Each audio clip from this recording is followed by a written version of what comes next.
Todos ustedes saben, los miércoles en la noche son de La Silla Caliente, el único termómetro político de Venezuela y el programa que permite conocer a los políticos.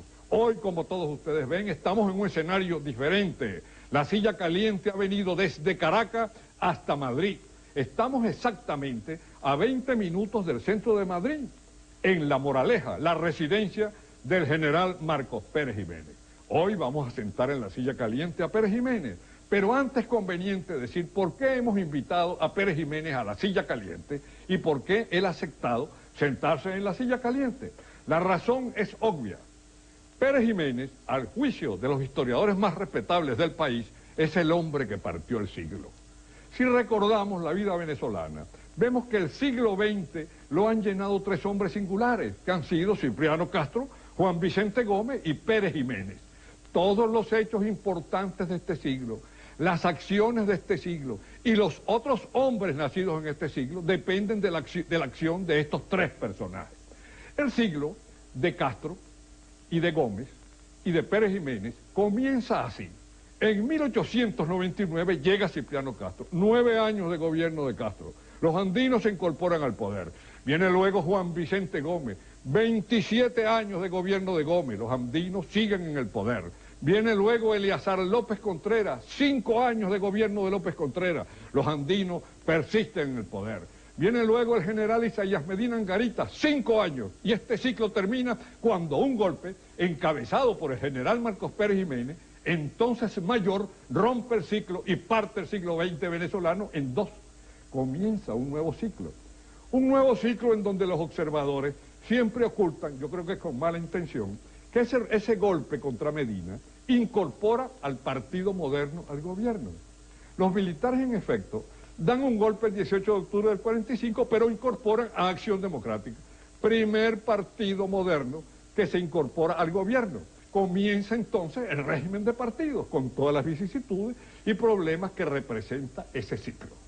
Hoy en día Pérez Jiménez tiene el récord mundial del destierro en el Nuevo Mundo. Tiene 35 años de destierro en España y tiene 5 años de cárcel en su récord. Pero hubo otros desterrados, aunque ninguno superó su récord. Si mi memoria no me falla, vamos a recordarlo. Tenemos el caso del general Fernando Márquez, 27 años en el destierro. El general Juan Pablo Peñalosa, andino también, 23 años en el destierro. Jacinto López, 22 años en el destierro. El soberbio y terrible Rufino Blanco Fombona, 26 años en el destierro. Pedro Estrada, 30 años en el destierro. Laureano Vallenilla Alán, 15 años en el destierro. Y Pérez Jiménez, como les dije antes, 35 años de destierro y 5 presos. Él tiene ya 30 años viviendo en España. Y esta casa, que la programó él mismo, dice con modestia, es decir, que él mismo dirigió su construcción, etcétera, tiene 2.000 metros de construcción y tiene 20 años. Entonces, general, muchísimas gracias por permitir a la Silla Caliente que entre a su casa. Complacido en tenerlo por aquí. Siéntese en la Silla Caliente. Un detalle muy curioso, mientras el general se sienta en la Silla Caliente, y es que se está sentando en la silla en donde ya se ha sentado el próximo presidente de la República. Y por una razón que ustedes van a entender, ya todos los candidatos con opción a ganar estas elecciones se han sentado en la Silla Caliente. Pérez Jiménez se sienta allí, pero él no es candidato.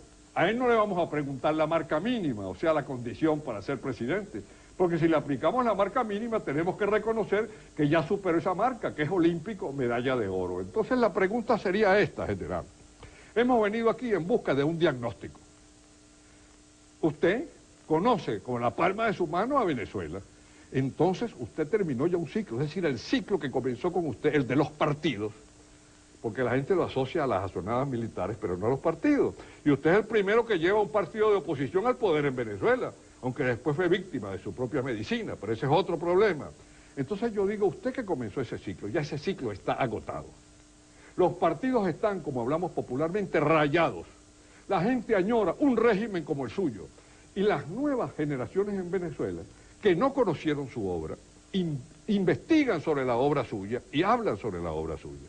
Entonces la pregunta lógica es esta. ¿El paciente es Venezuela? El paciente está grave y usted es el médico. ¿Qué le recomienda a ese paciente? Antes de dar contestación a su pregunta, quisiera hacer algunas aclaratorias. En la actualidad no estoy respondiendo, no voy a responder a las preguntas como candidato a la presidencia de la República por la sencilla razón de que ya pasé la edad que a mi juicio se debe tener y estoy físicamente debilitado, lo que significa que no puedo, en función de ese debilitamiento, hacer una labor buena. Perdón, presidente, usted tiene, para que la gente lo sepa, el general Pérez Jiménez tiene 84 años, está casado con doña Flor Charbó de Pérez Jiménez, tiene 4 hijas, tiene 10 nietos y tiene 3 bisnietos. Siga.